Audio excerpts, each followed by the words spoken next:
Welcome to This Explainer. When I first look back at how this all began, my memories are painted in these warm, comforting, almost pastel colors.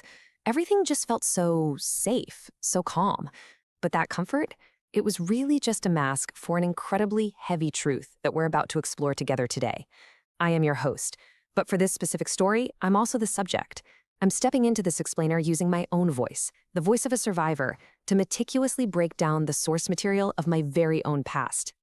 Now, you might be wondering right off the bat why you aren't seeing my real face today, and why you won't be hearing my real name.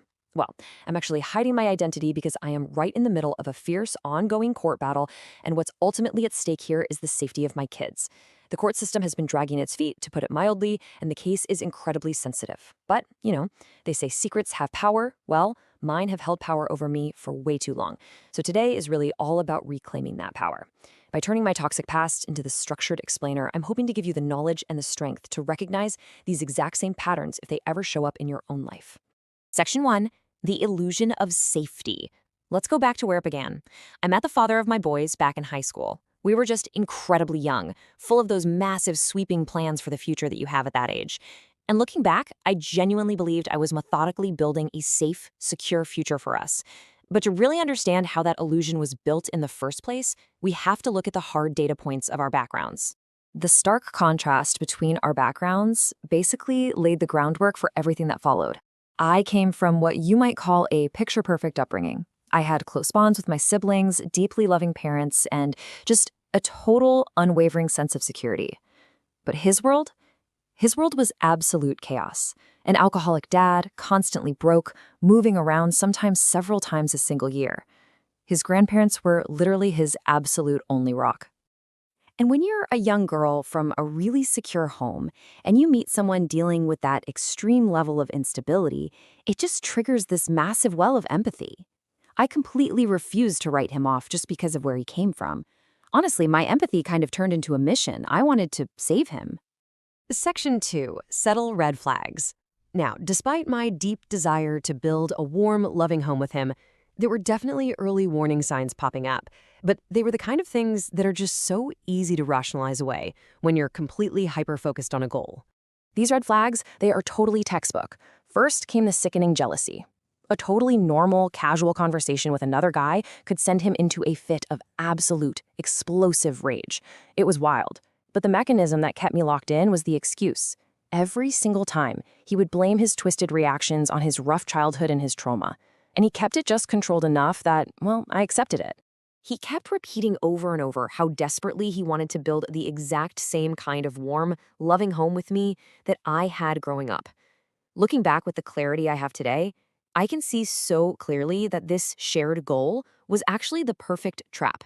It's the perfect trap for a good girl from a good home who wants absolutely nothing more than to provide the security that someone else lacked. Section 3, the perfect trap. This is the sudden acceleration. This is where that calm, warm feeling completely shatters and everything shifts into a dynamic, stressful blur as the relationship suddenly went into absolute overdrive. The pacing just became frantic. He finished high school first, started working, and barely 6 months later, literally just 6 months, he became utterly obsessed with the idea of us moving in together. Now, I was still in school with completely different priorities, like studying and actually graduating, but his demand just kept coming back, applying this constant, suffocating pressure on me. Then, the main catalyst hit.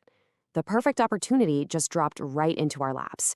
His grandma told us a friend of hers had an apartment for rent at an amazing steal of a deal price. And let me tell you, when you are already under intense time and relationship pressure, a cheap rental feels like a neon sign from the universe. It basically forced a snap decision. I remember thinking to myself, all right, let's just give it a shot. I only have a few months of school left anyway. If things go south, the doors to my family home are always open. I actually calculated the risk as being super low because I genuinely believed I could always just walk right out and go back home if it didn't work out. Section 4, the New Year's party. I had absolutely no idea how terribly wrong I was or how incredibly hard it would actually be to walk out those doors. And that fatal miscalculation leads us directly into the catalyst that changed everything. Even though we were moving at this incredibly frantic pace, this specific night seemed entirely mundane. We were just hanging out in a small, chill setting with his friends, playing video games, having some drinks, ringing in the new year together. We packed up and left just a little bit past midnight. It was a totally, completely normal night. I really need you to understand that there were absolutely zero signs of the disaster that was waiting for us. Section 5. Point of no return. Crossing the threshold. Everything warm, everything safe, was about to be completely shattered.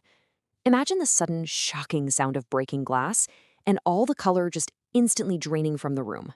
We got back to our apartment, and the exact second we crossed that threshold, literally the very moment the front door closed and clicked behind us, my life was instantly turned into a living hell. The safety I thought I had built just evaporated in a single breath. What happened behind that door destroyed the girl I used to be, and it forced me onto a path of no return. It was a devastating, permanent loss of my former self. That picture-perfect childhood security was shattered into a million pieces, and the nightmare that began in that apartment is one that I am quite literally still running from today. So, what exactly happened that morning? How does a perfectly normal New Year's Eve turn into a permanent nightmare the second a door closes?